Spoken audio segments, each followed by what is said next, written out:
नमस्कार, मी श्वेता. तुम्ही पाहताय न्यूज 18 लोकमत. मुद्दा महाराष्ट्राचा मध्ये तुमचं स्वागत. सुरुवातीला मोठी बातमी मुंबईतून. अँटॉप हिल परिसरात 3 घरं कोसळली आहेत. जय महाराष्ट्र नगर झोपडपट्टीतली ही घटना आहे. G+2 आणि G+1 अशी 3 घरं कोसळलेली आहेत. अग्निशमन दल आणि पोलीस घटनास्थळी पोहोचले. आतापर्यंत एकूण 9 जणांना वाचवण्यात यश आलंय. सगळ्या जखमींवरती सायन रुग्णालयात उपचार सुरू आहेत. मात्र मुंबईतल्या अँटॉप हिल या भागामध्ये 3 घरं कोसळली. याचं कारण काय याची आपण माहिती घेऊयातच. मात्र जय महाराष्ट्र नगर जे अँटॉप हिल परिसरामध्ये तिथे झोपडपट्टीतली ही घटना. ग्राउंड+2, ग्राउंड+2 आणि ग्राउंड+1 अशी ही 3 घरं कोसळलेली आहेत. अग्निशमन दल आणि पोलीस घटनास्थळी पोहोचलेत. आतापर्यंत एकूण 9 जणांना वाचवण्यात यश आलंय. मात्र आणखी काही नागरिक या ढिगाऱ्याखाली अडकले असल्याची भीती आणि त्यामुळे त्यांचं देखील शोधकार्य सुरू आहे. जखमी जे झालेत, ज्यांना बाहेर काढण्यात आले, त्यांना मुंबईतल्या सायन हॉस्पिटलमध्ये उपचारासाठी दाखल केलं गेलंय. मुंबईतल्या अँटॉप हिल या भागामध्ये जय महाराष्ट्र नगर आणि इथे असलेल्या झोपडपट्टीमध्ये 3 घरं कोसळली आहेत आणि ही घरं ग्राउंड+2, ग्राउंड+2 आणि ग्राउंड+1 अशा प्रकारची होती. आमचे प्रतिनिधी प्रशांत पांडे आपल्यासोबत फोन लाईनवरती जोडले गेलेत. प्रशांत, ही घरं कोसळली कशामुळे? नक्की अजून ते कारण काय स्पष्ट झालेलं नाही आहे. मात्र जी माहिती दमकल विभागातून भेटलेली आहे, तिकडचे जे राहणारे लोक आहेत त्यांच्यानुसार सकाळी 8 वाजता झोपडपट्टी G+2, G+2, G+1 असे 3 घरं जी आहेत ते कोसळलेत आणि त्या घरामध्ये जे लोक राहत होते ते त्या ह्याच्यामध्ये अडकले. आणि नंतर तिकडे पोलीसचे जे एक टीम आहे तिथे पोहोचली आणि राहत बचावची जी टीम आहे तिथे पोहोचल्यानंतर 9 लोकांना बाहेर काढण्यात आलेलं आहे. त्यांना सायन हॉस्पिटलमध्ये उपचारासाठी ऍडमिट करण्यात आलेलं आहे. मात्र तिकडे जे मलबा आहे, जे सर्व घर आणि दगडी आहेत ते काढण्याचं आता काम तिथे सुरू करण्यात आलेलं आहे. मात्र तिथे आता जी माहिती मिळते आहे की लेव्हल 1चा कॉल जे आहे दमकल विभागाकडून देण्यात आलेला आहे आणि तिकडे 4 फायर इंजन, 1 रेस्क्यू व्हॅन आणि 4 SO अशी सोर्सेस जे आहे राहत बचाव कामासाठी तिथे पोहोचवण्यात आलेलं आहे. मात्र आता पाहायला लागेल की किती लवकर हे सर्व राहत बचावचे काम संपेल आणि काही लोक अजून अडकले तर त्यांना लवकरच बाहेर काढून उपचारासाठी हॉस्पिटलला नेण्यात येईल. प्रशांत, ही 3 घरं 2 आणि 3 मजल्याची होती का? यामध्ये एकूण किती जण राहत होते? 9 जणांना वाचवण्यात यश आलंय. आणखी काही जण या ढिगाऱ्याखाली अडकल्याची भीती आहे का? त्यांना कशा पद्धतीने शोधलं जात आहे? नक्कीच या ढिगाऱ्याच्या खाली अजून कोण अडकला आहे का याची प्रयत्न जे आहे राहत बचावचे जे तिथे कर्मचारी आहेत ते करतात आहे. मात्र 9 लोकांना आतापर्यंत बाहेर काढण्यात आलं आहे. G+2 हे असे 2 घरं होते आणि G+1 हे एक घर होते. म्हणजे एकूण 3 घरं जे आहेत कोसळलेत. किती लोक राहत होते अजून ते स्पष्ट झालेलं नाही आहे. मात्र राहत बचावाचं एकदा काम संपल्यानंतर ते स्पष्ट होईल की नक्की किती लोक राहत होते आणि या ढिगाऱ्याखाली अजून कोण अडकला आहे का. जेव्हा सर्व इकडनं दगडी आणि माती काढण्यात येईल त्यानंतर ते स्पष्ट होईल. बरं, साधारण किती वाजण्याच्या सुमारास ही घरं कोसळण्याची घटना घडली आहे? आसपासचे नागरिक काय सांगतायत? सकाळी 8 वाजता ही घटना झाली अशी माहिती जी आहे तिकडचे राहणारे जे लोकल रहिवासी आहेत त्यांनी दिलेलं आहे. मात्र राहत बचावचे काम जे आहे तिकडे लवकरच पोहोचले आणि काम सुरू करण्यात आले. त्यामुळेच 9 लोकांना बाहेर काढण्यात आला आणि 8 वाजता ही घटना झाली आहे. कशामुळे ही घडली आहे ते अजून स्पष्ट नाही झालेलं आहे. मात्र ते सर्व एकदा जेव्हा सर्व ढिगारा इकडनं काढण्यात येईल आणि सर्व राहत बचावचं काम संपेल तेव्हा ही सर्व गोष्ट स्पष्ट होतील. जी, धन्यवाद प्रशांत, तुम्ही दिलेल्या माहितीसाठी. मुंबईतल्या अँटॉप हिल भागामध्ये जय महाराष्ट्र नगर या झोपडपट्टीमध्ये असलेली 2 आणि 3 मजली घरं ही आज सकाळी 8 वाजण्याच्या सुमारास कोसळली आहेत. 9 जणांना सुखरूप बाहेर काढण्यात यश आलंय. त्यांना सायन हॉस्पिटलमध्ये उपचारासाठी नेण्यात आले. मात्र आणखी काही जण बेपत्ता आहेत का आणि ते ढिगाऱ्याखाली अडकलेत का याचा देखील शोध घेतला जातोय. अग्निशमन दल आणि बचाव पथकं घटनास्थळी पोहोचलेली आहेत.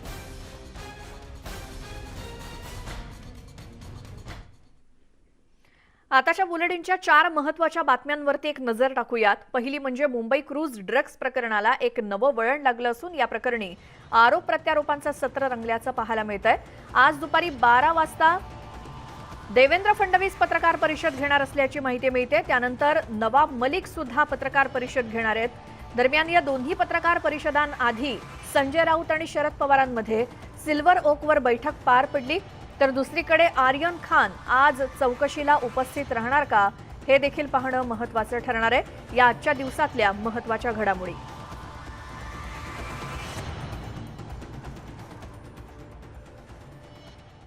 महत्त्वाची बातमी राजकीय वर्तुळातून. शिवसेनेचे नेते खासदार संजय राऊत यांनी राष्ट्रवादीचे अध्यक्ष शरद पवार यांची सिल्वर ओक या त्यांच्या निवासस्थानी जाऊन भेट घेतली. मुलीच्या लग्नाची पत्रिका देण्यासाठी आलो होतो असं संजय राऊत यांनी या भेटीनंतर सांगितलंय. आमचे प्रतिनिधी तुषार रुपणवर आपल्यासोबत जोडले गेले. थेट जाऊयात. तुषार, संजय राऊत सांगत असले की मुलीच्या लग्नाची पत्रिका देण्यासाठी आलोय, मात्र त्याआधी देवेंद्र फडणवीसांची पत्रकार परिषद आणि दिवाळीनंतर जे काही फटाके फोडणार किंवा धमाके करणार असं म्हणाले होते, त्याआधी या दोन महत्त्वाच्या नेत्यांची बैठक, याचं कुठेतरी रिलेट आपण करू शकतो का? काय अधिक माहिती? अर्थात श्वेता, या दोन भेटी आपल्याला खूप महत्त्वपूर्ण अशी भेट आहे. आपण काही वेळापूर्वीच सिल्वर ओक या निवासस्थानी पोहोचलो, मात्र संजय राऊत या ठिकाणी निघून गेल्याचं आपल्याला कळलं. स्वतः शरद पवार यांच्या मुलगी सुप्रिया सुळे यांनी आपल्याला आवाज देऊन सांगितलं की संजय राऊत त्यांच्या मुलीच्या लग्नाची पत्रिका घेऊन आले होते आणि आपला देखील संजय राऊत यांच्याशी संवाद झालेला आहे. त्यांनी म्हटलेलं की मी माझ्या मुलीच्या लग्नाची पत्रिका घेऊन गेलो होतो. मात्र जेव्हा हे दोन प्रमुख नेते भेटतात तेव्हा महत्त्वपूर्ण चर्चा झाली अशी देखील आपल्याला माहिती मिळते. कारण की देवेंद्र फडणवीस यांची दुपारी 12 वाजता पत्रकार परिषद होते. त्याचप्रमाणे नीरज गुंडे यांचं देखील सूचक असं ट्विट येत आहे. त्या ट्विटमध्ये स्पष्ट म्हणण्यात आलेलं आहे की देवेंद्र फडणवीसांच्या पत्रकार परिषदेमध्ये आपल्याला इन्फॉर्मेटिव्ह अशी माहिती मिळू शकते. त्यामुळे देवेंद्र फडणवीसांनी दिवाळीपूर्वीची जी पत्रकार परिषद झाली होती त्यामध्ये स्पष्ट केलं होतं की मी दिवाळीनंतर बॉम्ब फोडणार आहे. अर्थात तो बॉम्ब होता मंत्री नवाब मलिक यांच्या संदर्भातला. कारण की मंत्री नवाब मलिक यांनी देवेंद्र फडणवीस असतील, देवेंद्र फडणवीसांच्या पत्नी अमृता फडणवीस असतील, यांच्या संदर्भातले आरोप केले होते आणि ड्रग्ज कनेक्शन संदर्भात त्यांच्यावरती आरोप करण्यात आले होते. त्याला अमृता फडणवीस यांनी आपल्याला प्रत्युत्तर देखील देताना पाहायला मिळालं होतं. मात्र देवेंद्र फडणवीस यांनी दिवाळीमुळं हे प्रत्युत्तर दिलं नव्हतं. त्यांनी स्पष्ट म्हटलं होतं की या संदर्भातले पुराव्यानिशी मी दिवाळीनंतर बोलणार आहे. त्यामुळे आज नेमकं मंत्री नवाब मलिकांविषयी जेव्हा देवेंद्र फडणवीस आपल्याला पुरावे देऊन बोलताना पाहायला मिळतील, तेव्हा देवेंद्र फडणवीस नेमके कोणते पुरावे मंत्री नवाब मलिकांविषयी देतील ते आपल्याला पाहणं तितकंच महत्त्वाचं ठरणार आहे. कारण की ज्यावेळी देवेंद्र फडणवीसांच्या पत्रकार परिषद होत असतात किंवा ते एखादी गोष्ट बोलून करून दाखवताना पाहायला मिळत असतात, तेव्हा त्यांच्याकडे आपल्याला इन्फॉर्मेशन असताना पाहायला मिळत असते. कारण देवेंद्र फडणवीस हे फक्त विरोधी पक्षनेते नाही, तर देवेंद्र फडणवीस हे राज्याचे माजी मुख्यमंत्री आहेत. त्यामुळे माजी मुख्यमंत्र्यावरती आरोप केल्यानंतर आपल्याला माजी मुख्यमंत्री या संदर्भातलं कसं प्रत्युत्तर देतात ते आपल्याला पाहायला मिळणार आहे. कारण की आजच्या पत्रकार परिषदेमध्ये नवाब मलिक आपल्याला त्यांच्या रडारवरती असल्याचं पाहायला मिळतं. त्यामुळे नवाब मलिकांचे काय नेमकं कनेक्शन आहे, नवाब मलिकांचं नेमकं ड्रग्स माफियांशी काय संबंध असणार आहे का, त्या संदर्भातले देवेंद्र फडणवीस नेमके काय पुरावे देतात ते पाहणं महत्त्वाचं ठरणार आहे. मात्र नवाब मलिकांनी देवेंद्र फडणवीसांचा वाजे हा नीरज गुंडे आहे असं म्हटलं होतं आणि त्याच नीरज गुंडेंनी आपल्याला देवेंद्र फडणवीसांच्या पत्रकार परिषदेविषयी सूचक असं ट्विट केलेलं आहे आणि त्या ट्विटमध्ये स्पष्ट म्हणण्यात आलेलं आहे की या पत्रकार परिषदेमध्ये आपल्याला इन्फॉर्मेटिव्ह अशी माहिती मिळू शकते, या पत्रकार परिषदेमध्ये आपल्याला कॉन्क्रीट मिळू शकतं. त्यामुळे आजच्या पत्रकार परिषदेमध्ये फक्त राज्याचं नव्हे तर संपूर्ण देशाचं लक्ष लागलेलं आहे. कारण की महाविकास आघाडीचे जे मंत्री आहेत नवाब मलिक, या नवाब मलिकांविषयी आपल्याला देवेंद्र फडणवीस नेमके आरोप काय देतात. कारण की जर एखाद्या मंत्र्यावरती गंभीर आरोप झाले तर आपल्याला विरोधी पक्ष आपल्याला आणखी आक्रमक होताना पाहायला मिळेल. त्यामुळे जे नवाब मलिक दररोज आपल्याला आर्यन खान प्रकरणातले नवे अपडेट समोर आणताना पाहायला मिळतात.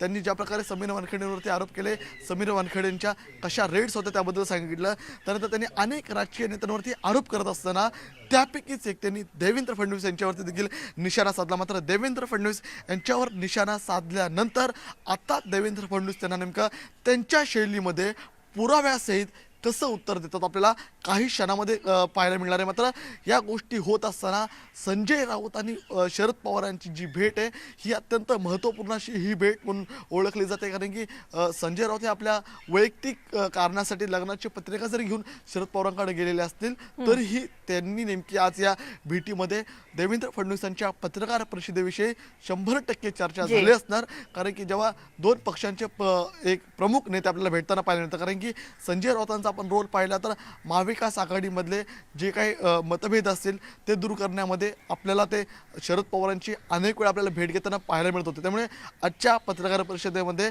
नेमकं फडणवीस काय बोलणार याकडे लक्ष लागलेलंच आहे. मात्र तत्पूर्वी संजय राऊत आणि शरद पवारांची झालेली भेट आपल्याला ही देखील आपल्याला संकेत देते की आजच्या पत्रकार परिषदेमध्ये नक्कीच काहीतरी मोठं घडणार आहे. जी तुषार, धन्यवाद या सगळ्या माहितीसाठी. आता पत्रकार परिषदेत काय होतं ते पाहूयातच आपण. मात्र त्यापूर्वी संजय राऊत आणि शरद पवार यांची झालेली भेट, आणि संजय राऊतांनी सांगितलं माझ्या मुलीच्या लग्नाची पत्रिका देण्यासाठी म्हणून मी सिल्वर ओकवरती गेलो होतो. पुढची बातमी आहे एसटी कर्मचाऱ्यांच्या संपाची. त्याचा आजचा दुसरा दिवस आहे. सरकारनं कर्मचाऱ्यांच्या मागण्यांसाठी त्रिसदस्यीय समिती नेमलेली आहे. मात्र कर्मचाऱ्यांचं समाधान काही झालेलं नाही. त्यामुळे कर्मचाऱ्यांचा संप हा सुरूच आहे. राज्यातील सर्वच डेपोतील कर्मचारी संपावर गेल्यामुळे लालपरी आजही रस्त्यावर आलेली नाही. मागण्यांवरती कर्मचारी ठाम आहेत. त्यामुळे आता सरकार यातून काय मार्ग काढणार हे पाहावं लागणार आहे. पुणे, वर्धा आणि मनमाडसह इतर डेपोतले कर्मचारी आक्रमक झाले.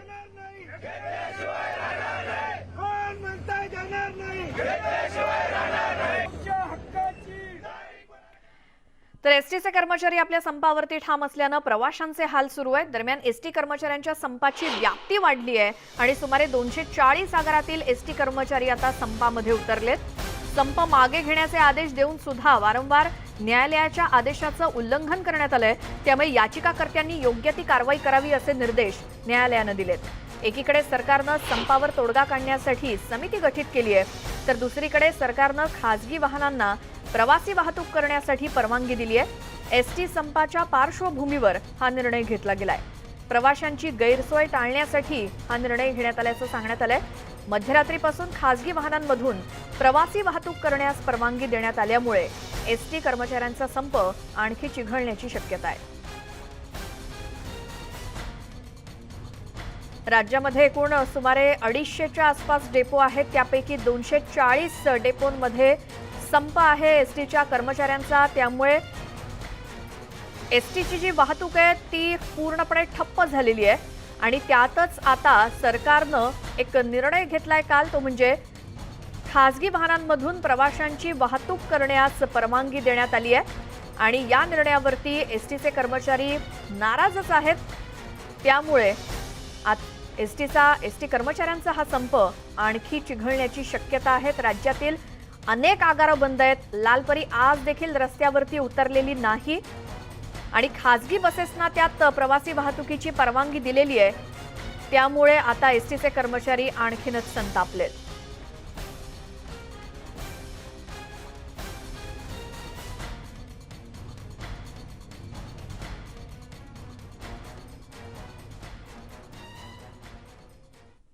आमचे प्रतिनिधी नागपूरमधून तुषार कोहळे आपल्यासोबत जोडले गेले. तुषार, तिथे कालपासून आपण पाहतोय एसटीचे कर्मचारी आंदोलनाला बसलेत, संपाला बसलेत. आजचं काय चित्र?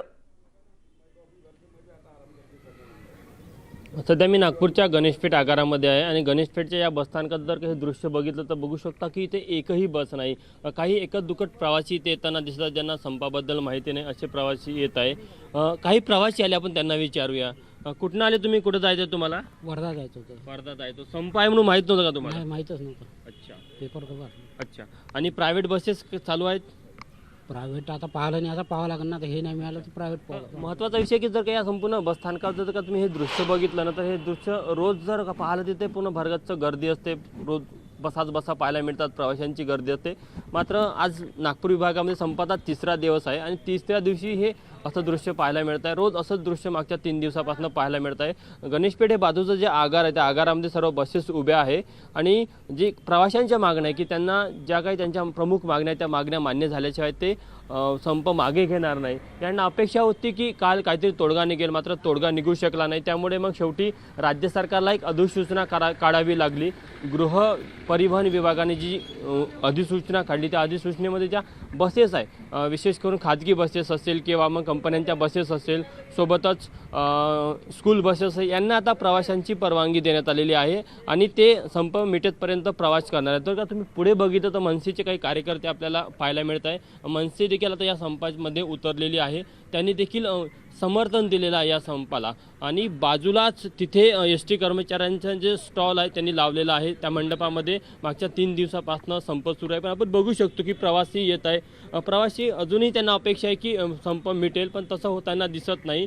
त्यामुळे निश्चितच एक जो प्रवाशांना त्रास आहे तो त्रास सातत्याने आपल्याला पाहायला मिळत आहे. काही प्रवाशांना विचारूया आपण, त्यांना विचारूया. काकू कुठनं आल्या तुम्ही?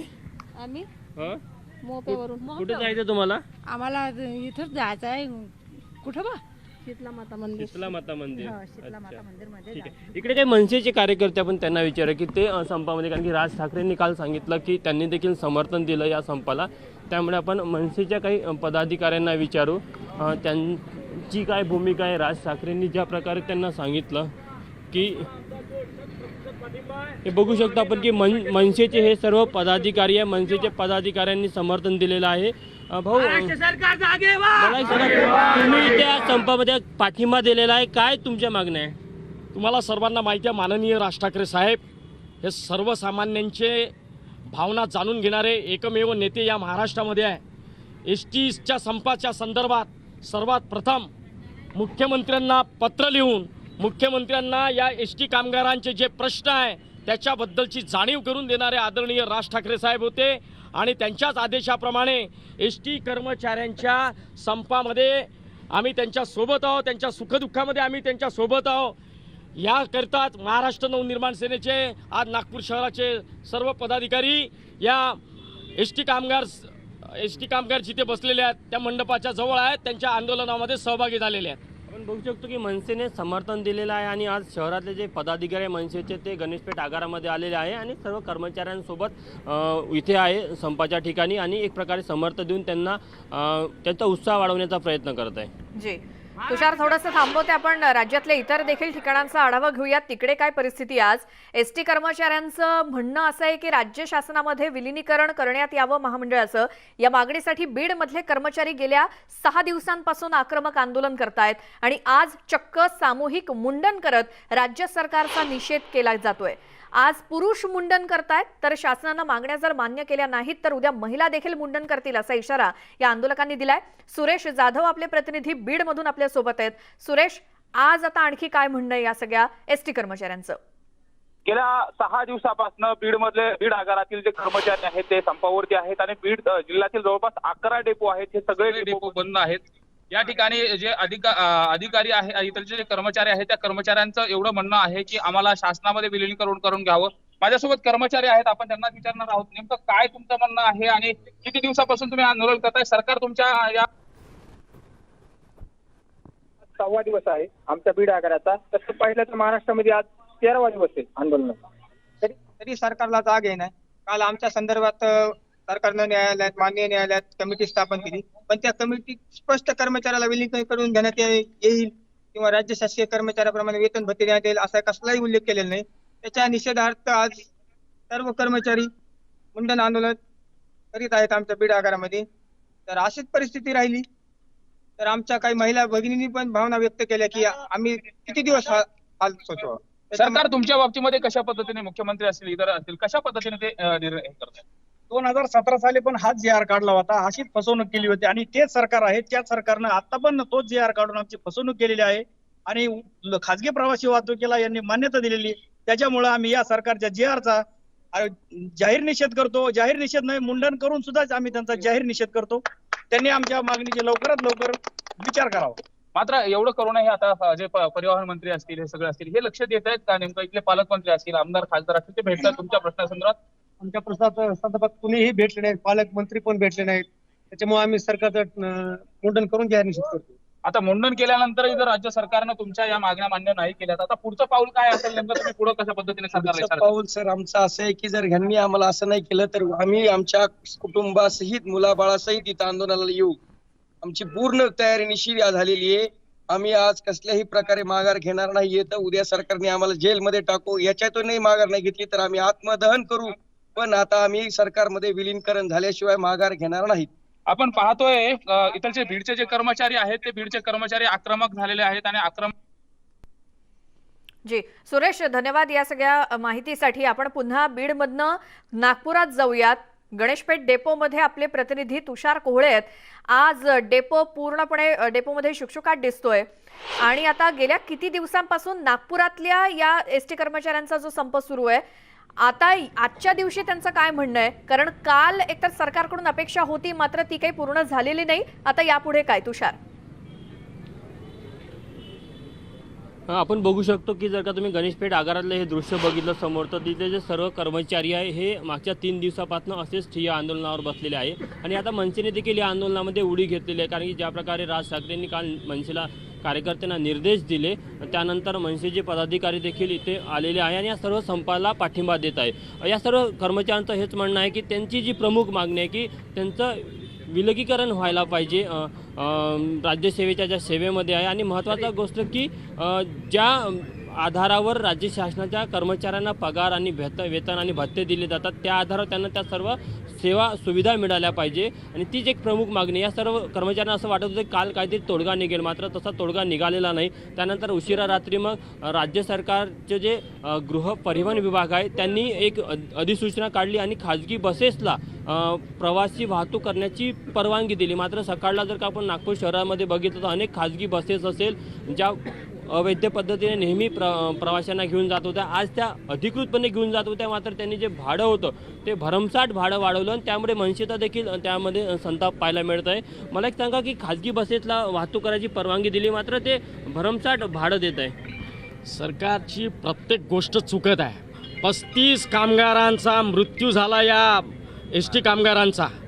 त्या बिचाऱ्यांनी जे एस टी कामगारांचे जे प्रश्न होते तो त्रास जो भोगला त्याला अनुसरून त्यांनी आत्महत्या केल्या आणि तरी सुद्धा हे मुरदाड सरकार जागा होत नाही आहे आणि आता त्यांना खाजगी बसेसवाल्यांची पडलेली आहे.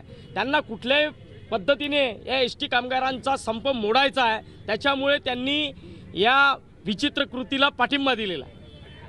आपण काही कर्मचाऱ्यांसोबत बोलण्याचा प्रयत्न करूया, कारण की काल आणखी एक अधिसूचना काढलेली आहे. कर्मचारी संघटनेचे पदाधिकारी आहे. आज 3रा दिवस आहे, काल तोडगा निघालेला नाही. पुढची भूमिका काय तुमची? आमची भूमिका हीच आहे की जोपर्यंत आमच्या मागण्या पूर्ण होत नाही तोपर्यंत आम्ही कोणत्याही प्रकारचा संप मागे घेणार नाही आहे.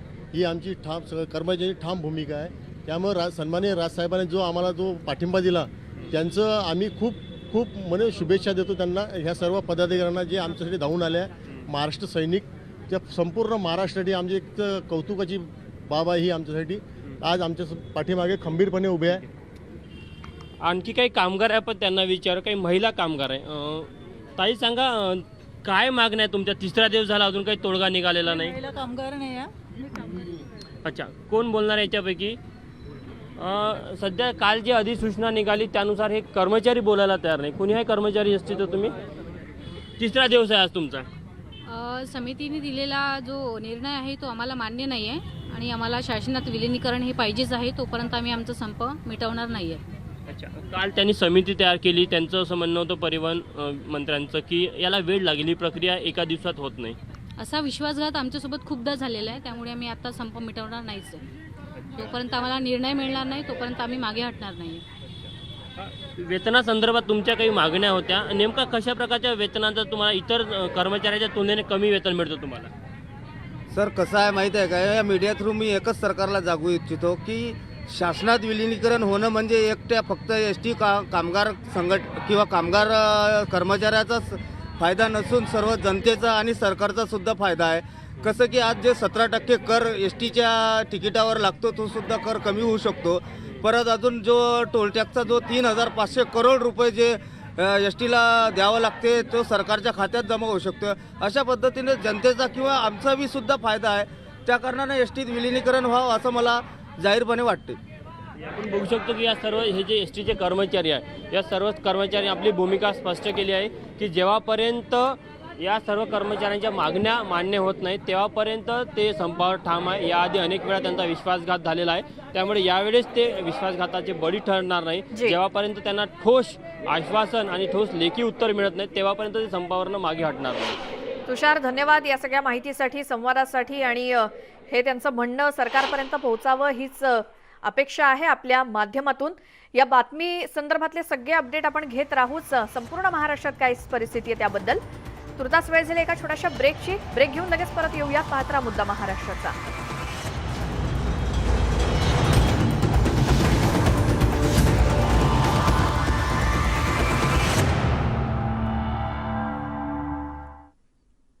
ब्रेकनंतर स्वागत मुद्दा महाराष्ट्राचा मध्ये.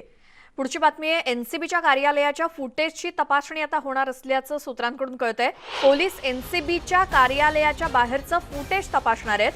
मुंबई पोलीस ही तपासणी करतील आणि तपासणीसाठी मुंबई पोलिसांचं एक विशेष पथक त्यासाठी असणार आहे. आणि एनसीबीच्या कार्यालयाच्या बाहेर किरण गोसावी असेल किंवा भानुशाली यांच्या हालचाली देखील तपासल्या जातील. सॅम डिसूजाच्या सुद्धा हालचाली तपासून पाहिल्या जाणार आहेत. मुंबई पोलीस ही तपासणी करणार आहेत. कारण एनसीबीच्या कार्यालयाच्या बाहेर हे जे काही एनसीबीचे पंच म्हणवले जातात त्यांच्या नेमक्या हालचाली या कार्यालयाच्या बाहेर कशा होत्या याची तपासणी मुंबई पोलीस करणार आहेत. आमचे प्रतिनिधी अजित मांढरे आपल्यासोबत फोन लाईनवरती आहेत. अजित, आता एनसीबीच्या कार्यालयाच्या फुटेजची तपासणी हा देखील एक तपासाचा भाग आहे, त्याबद्दल काय? श्वेता, मुंबई पोलिसांचं एक खूप मोठं पाऊल आहे. खरं तर ज्या पद्धतीनं प्रभाकर सालेंनी तक्रार केली होती त्यानंतर मुंबई पोलिसांनी एक SIT स्थापन करून विविध लोकांचे जबाब नोंदवलेले आहेत. यात आता मुंबई पोलीस या निष्कर्षाला पोहोचलेली आहे की एनसीबीच्या अधिकाऱ्यांची ओळख असलेली ओळख किंवा त्यांच्या नावाचा वापर करून केपी गोसावी, सॅम डिसूजा यांनी शाहरुख खानचे मॅनेजर जे आहे पूजा दत्तानी हिच्याकडून खंडणी मागितली होती आणि तिची फसवणूक केली होती. हा एक भाग झाला या तपासामधला आलेल्या गोष्टीचा किंवा याच्यामध्ये समोर आलेल्या त्या गोष्टीचा. तर दुसरा भाग असा आहे की मुंबई पोलीस जे आहे, जी SIT आहे, ती एनसीबीच्या कार्यालयातील CCTV फुटेज, एनसीबी कार्यालयामध्ये खालच्या एंट्री पासून ते आतमध्ये रिसेप्शन आहे तिथे ते त्यानंतर आतलं कार्यालय जे आहे CCTV कॅमेरे लावलेले आहेत. ह्या कॅमेऱ्यामध्ये नेमकं त्या रात्री नेमकं काय घडलं 2 तारखेच्या रात्रीमध्ये हे पंच जे होते केपी गोसावी, त्याच पद्धतीनं सॅम तिथं आला होता का, केपी गोसावी कशा पद्धतीने वावरत होता, ज्यावेळी केपी गोसावी आर्यन खानशी फोनवरती बोलत होता किंवा त्याची व्हॉइस रेकॉर्डिंग करत होता त्या दरम्यान किंवा त्यानंतर एनसीबीचे कोण कोण अधिकारी त्याला भेटले होते, त्यांची काय चर्चा झाली होती त्याचा अंदाज घेण्याकरता हे फुटेज जे आहे या फुटेजचा वापर एनसीबी मुंबई पोलीस जे आहे ते करणार आहेत. त्यामुळे एक गोष्ट स्पष्ट होईल की याच्यामध्ये दूध का दूध पाणी का पाणी होईल की केपी गोसावी याच्याशी नेमक्या एनसीबीचे कोणत्या अधिकाऱ्याचे संबंध होते किंवा नाही, का किरण गोसावीने फक्त एनसीबीच्या अधिकाऱ्यांच्या नावाचा वापर करून शाहरुख खानच्या मॅनेजरकडून खंडणी मागितली होती. जी, आता तपासाच्या आजच्या दिवशी नेमकं काय काय होणार आहे? आता हे जे कोणी पंच म्हणून घेत होते एनसीबीचे, तर त्यांच्या हालचाली तपासल्या जातील आणि त्यात काही सापडतं का, काही धागेदोरे सापडतात का, किंवा काही जणांना चौकशीसाठी बोलावण्यात आलंय का, काय अधिक माहिती? चौकशी करता बऱ्याच जणांना त्या ठिकाणी बोलवलेलं आहे, पण काही कारण देत चौकशीला हजर राहिली नाहीयेत. पण मुंबई पोलीसची SIT जी आहे यातल्या वरिष्ठ अधिकाऱ्याशी बोलणं झालं त्यानुसार त्यांची प्रायोरिटी आता ही आहे की सॅम डिसूजा असेल, त्याच पद्धतीने केपी गोसावी असेल, या दोघांवरती खंडणीचा आणि फसवणुकीचा गुन्हा दाखल करून यांची पहिले कस्टडी घेणं आणि तिथून पुढे तपास करणं. कारण का जोपर्यंत यांची कस्टडी मिळत नाही तोपर्यंत या तपासाला वेग येणार नाही किंवा तपासामध्ये ठोस पुरावे जे आहेत ते पोलिसांच्या हाती लागणार नाहीत. त्यामुळे लवकरात लवकर यांच्यावर गुन्हे दाखल करून पुणे न्यायालयामध्ये या दोघांच्या कस्टडी करता अर्ज करण्याची प्रक्रिया जी आहे ती मुंबई पोलिसांनी सुरू केलेली. अजित, धन्यवाद माहितीसाठी. तर आर्यन खान आणि इतर आरोपींना क्रूजवरून पकडून आणण्यापर्यंत हे जे काही पंच यामध्ये सहभागी होते, मनीष भानुशाली असेल किंवा किरण गोसावी, या सगळ्यांच्या हालचाली CCTV फुटेजच्या माध्यमातून मुंबई पोलीस तपासणार आहे. एनसीबी कार्यालयाच्या बाहेरचं CCTV फुटेज मुंबई पोलिसांकडून तपासलं जाणार आहे. हा तपासाचा एक भाग आहे आणि त्यामध्ये गोसावी असेल किंवा मनीष भानुशाली यांच्या सगळ्या हालचाली मुंबई पोलिसांकडून तपासल्या जाणार आहेत.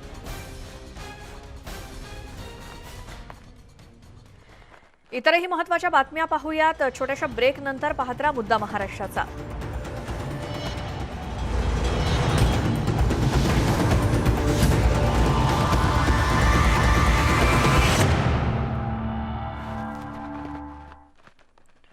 ब्रेकनंतर स्वागत मुद्दा महाराष्ट्राचा मध्ये. नवाब मलिकांचं एक नवं ट्विट आलंय. या ट्विटमधून आरोप करणाऱ्यांना इशारा दिलाय, जबा को बंद करे या मुझे असीस करे, असीर करे, मेरे ख्याल को बेडी पहना नहीं सकते असं नवं ट्विट नवाब मलिक यांचं. त्यांनी एक शेर लिहिलाय आपल्या या ट्विटमधून आणि विरोधकांना सुनावलेलं आहे. त्यांनी आजच्या आपल्या ट्विटमधून आरोप करणाऱ्यांना इशारा दिलाय. जबा को बंद करे या मुझे असीर करे, मेरे ख्याल को बेडी पहना नहीं सकते, अशा प्रकारचं ट्विट नवाब मलिकांचं आज. आमचे प्रतिनिधी विशाल पाटील आपल्या सोबत आहेत ऑनलाईन वरती. विशाल, आजच्या नवाब मलिकांच्या ट्विटचा काय अर्थ काढायचा? श्वेता, आपल्याला माहिती आहे नवाब मलिक सातत्यानं आरोप प्रत्यारोप वेगवेगळ्या गोष्टी ज्या आहेत त्या ट्विटरच्या माध्यमातून समोर आणतात. आपण जर ह्या संपूर्ण क्रूज ड्रग्ज प्रकरणामध्ये पाहिलं तर समीर वानखेडेंवरती त्यांनी आरोप केलेले आहेत. आरोप करतेवेळी किंवा पत्रकार परिषद घेतेवेळी ते आधी ट्विटरवरती अशा प्रकारची शेरोशायरी जी आहे ती सातत्यानं टाकत असतात. आज देवेंद्र फडणवीस यांची महत्वाची पत्रकार परिषद आहे आणि या पत्रकार परिषदेमध्ये देवेंद्र फडणवीस मोठ्या गोष्टींचा गौप्यस्फोट करण्याची शक्यता आहे आणि त्यालाच अनुसरून नवाब मलिक यांनी एक ट्विट जे आहे हे केलेलं आपल्याला पाहायला मिळतंय. विरोधकांना हे बोचणार असं ट्विट जे आहे ते त्यांनी स्वतःच्या ट्विटर हँडलवरती पोस्ट केलेला आहे. एक शायरी एक शेर जो आहे तो त्यांनी लिहिलेला आहे. त्यामुळे आता खरं तर 12 नंतर देवेंद्र फडणवीस काय बोलतात आणि त्याला नवाब मलिक कशा प्रकारे उत्तर देतात ते पाहावं लागणार आहे. श्वेता जी, विशाल, आणि नवाब मलिक सुद्धा आज पत्रकार परिषद घेणार आहेत. अर्थात आधी देवेंद्र फडणवीसांची पत्रकार परिषद होईल आणि त्यानंतर नवाब मलिकांची. त्यामुळे त्यामध्ये आज ते काय बोलतात बघावं लागेलच. त्याचसोबत नवाब मलिकांचे जावई समीर खान यांना देखील चौकशीसाठी आज बोलावण्यात आलेलं आहे. देखील श्वेता, खरं तर समीर खान यांना सुद्धा चौकशीसाठी बोलवण्यात आलेलं आहे. खरं तर या प्रकरणाची व्याप्ती पाहता नवाब मलिक यांच्या जावयाकडे काही ड्रग्ज सापडले होते असं एनसीबीनं दावा केला होता. कोर्टामध्ये जवळपास 19 प्रकारचं ड्रग जे आहे हे नवाब मलिक यांच्या जावयाकडे सापडलं असं एनसीबीनं दावा केला होता. त्यानंतर काही ड्रग नाहीये असं सुद्धा कोर्टामध्ये सांगण्यात आलं होतं. मात्र आज पुन्हा एकदा समीर खान यांना चौकशीसाठी बोलवण्यात येणार आहे. त्यामुळे आता जर आपण पाहायला गेलं तर आरोप प्रत्यारोप एनसीबीवरती होताना दिसून येत आहेत. त्याच्यातच जी SIT नेमण्यात आलेली आहे, दिल्लीवरनं जे पथक आलेलं आहे त्या पथकाकडे हा तपास जो आहे हा देण्यात आलेला आहे. अन्य सुद्धा 5 प्रकरणं याच्यासोबत आहेत. त्यामुळे या प्रकरणांचा पुन्हा एकदा तपास जो आहे तो आता एनसीबीकडनं करण्यात येतोय, एनसीबीच्या अधिकाऱ्यांकडनं करण्यात येतोय. दिल्लीतनं जे पथक आलंय त्या पथकासमोर ही चौकशी जी आहे ती होणार आहे. श्वेता. विशाल, धन्यवाद या सगळ्या माहितीसाठी. रोजच्या रोज नवनवी ट्विट्स किंवा पत्रकार परिषदेतून नवे आरोप दावे नवाब मलिक करत असतात आणि आज देखील आपल्या ट्विटर हँडलवरून त्यांनी एक शेरोशायरी ट्विट केली आहे. यामधून त्यांनी त्यांच्यावरती आरोप करणाऱ्यांवर टीका करणाऱ्यांवर ट्विट केलंय आणि त्यांना दिलेलं हे उत्तर शेरोशायरीमधून.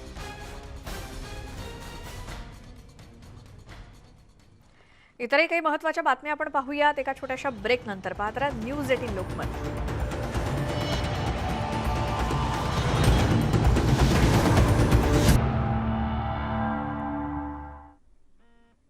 ब्रेकनंतर स्वागत. 1971 मध्ये भारत पाकिस्तान दरम्यान झालेल्या युद्धातील विजयाचा आपण सुवर्ण महोत्सव साजरा करतोय. बसंतनारची लढाई देशाच्या इतिहासातील एक महत्त्वपूर्ण लढाई आहे आणि 1971च्या ऐतिहासिक बांगलादेश मुक्ती लढाईमध्ये निर्णायक कामगिरी ठरली ती पश्चिम आघाडीची. आणि याच पश्चिम आघाडीमध्ये जी मर्दुमकी गाजवली त्यात सिंहाचा वाटा होता लेफ्टनंट जनरल BT पंडित यांच्या 9 इंजिनियर रेजिमेंटचा. आणि पंडित यांच्या याच पराक्रमाबद्दल त्यांचा वीरचक्रानं सन्मान करण्यात आला. पाहुयात BT पंडित यांची शौर्यगाथा.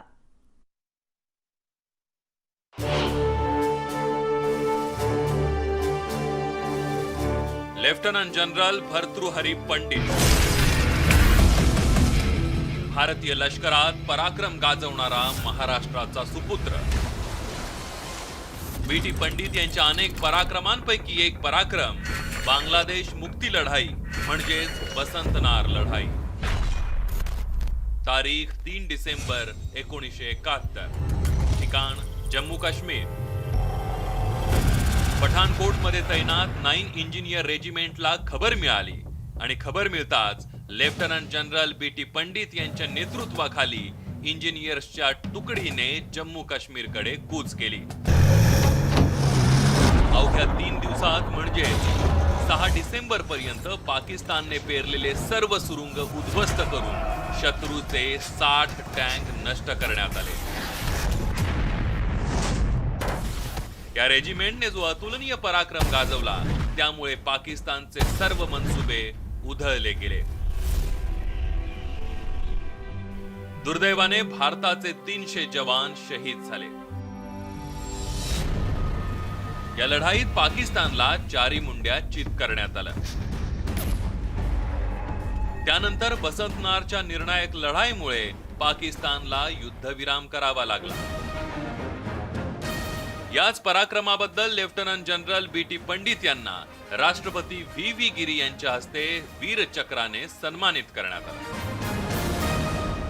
इंजिनियर रेजिमेंटचं मुख्य काम त्यात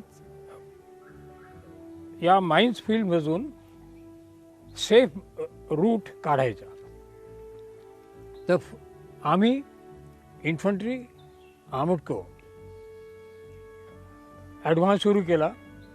पहिलं माइन फील्ड पोचलं, त्याला ब्रिज केलं. असे आम्ही 3 माइन फील्ड्स ब्रिज करून 15 तारखेला चौथ्याजवळ पोचलो. हे चौथं माइन फील्ड बसंतर नाल्याच्या दोन्ही बाजूला टाकलेलं होतं, म्हणून याला बॅटल ऑफ बसंतर म्हणतात. ही सर्वात मोठी लढाई होती 71 वॉरची पश्चिम विभागात, आणि इतकी निर्णायक होती की त्यात पाकिस्तानचे जवळजवळ 60 टँक्स आम्ही नेस्तनाबूत केले आणि त्यांची एक ब्रिगेड डिस्ट्रॉय केली. एकदम ज्यावेळेला युद्धाची बातमी समजली त्यावेळेला क्षणभर मी घाबरले होते, कारण मी पण आई आहे. काळजीने आणखी पुढे काय होणार आहे, ह्यांचं कसं होणार वगैरे, एक क्षणभर मी घाबरले होते. पण दुसऱ्या क्षणी मला आईचे शब्द आठवले. तिने मला सांगितलं होतं की तू पहिल्यांदी सैनिक अधिकाऱ्याची पत्नी आहे आणि नंतर गृहिणी आहे, त्यामुळे तुझं पहिलं कर्तव्य ती जबाबदारी सांभाळायची आहे. BT पंडित यांचा हा देशसेवेचा वसा त्यांच्या मुलानेही पुढे सुरू ठेवलाय. त्यांचा मुलगा रवी नेव्हीमध्ये कार्यरत आहे. पंडित परिवाराची देशासाठी असलेली तळमळ आणि निष्ठा यातून समोर येते आहे. माझा मुलगा NDA मध्ये गेला. मुलीने NDAच्या एअरफोर्सच्या माणसाशी लग्न केलं. दोघंही सिनियर ऑफिसर झाले. मुलगा अजून सर्व्हिसमध्ये आहे. माझी सून माझ्या मित्राची मुलगी आहे, तो सुद्धा लेफ्टनंट जनरल आहे. अभिमानाने सांगू शकतो की आम्ही देशसेवा केलेली आहे. मुलांना पण खूप कौतुक असायचं, वडिलांचा अभिमान असायचा. आमचे वडील आर्मी ऑफिसर आहे. लेफ्टनंट जनरल BT पंडित आज 87 वर्षांचे आहेत. विदर्भातील घाटंजी या गावात त्यांचा जन्म झाला. शालेय जीवनापासून स्काउट NCC मध्ये गुणवत्ता मिळवत देशसेवेचा त्यांनी निर्धार केला होता. त्यानंतर त्यांनी NDA मध्ये प्रवेश केला आणि पुढे इंजिनिअरिंग मध्ये पदवी घेऊन ते सैन्यात दाखल झाले. लेफ्टनंट कर्नल ते लेफ्टनंट जनरल असा त्यांचा शौर्यपूर्ण प्रवास आहे. त्यांच्या याच कार्याबद्दल त्यांना परमविशिष्ट सेवा पदकही प्रदान करण्यात आलंय. NDA सुरू झाली. NDA नव्हती अगोदर. NDA मॅट्रिक नंतर जाऊ शकतो, काय मजा आहे बाबा.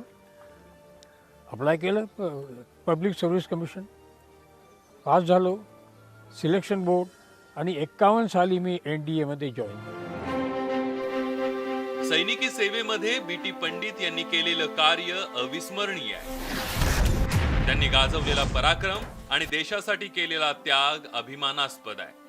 82व्या वर्षीही त्यांच्यामध्ये असलेला उत्साह, चैतन्य आणि राष्ट्रप्रेम पाहून त्यांच्या विषयीचा आदर आणि सन्मान द्विगुणित होतोय. अशा या भारत मातेच्या सुपुत्राला न्यूज 18 लोकमतचा सलाम.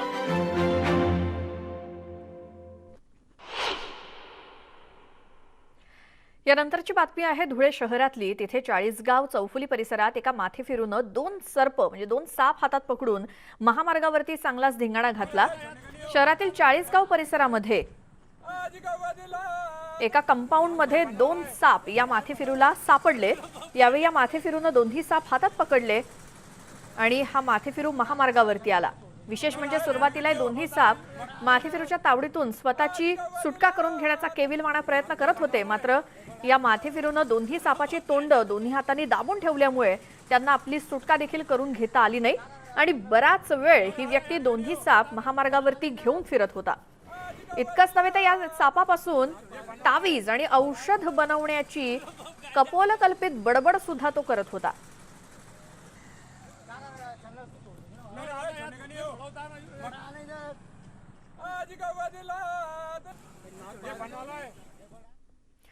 आणि सोबतच या बुलेटिनमध्ये वेळ झाली इथेच थांबण्याची. मात्र कोणत्याही बुलेटिन दरम्यानची एखादी बातमी तुम्हाला पुन्हा पाहिजे असल्यास न्यूज 18 लोकमतच्या YouTube चॅनलला सबस्क्राईब करा. बातम्यांच्या इतर अपडेट्ससाठी पाहत राहा न्यूज 18 लोकमत.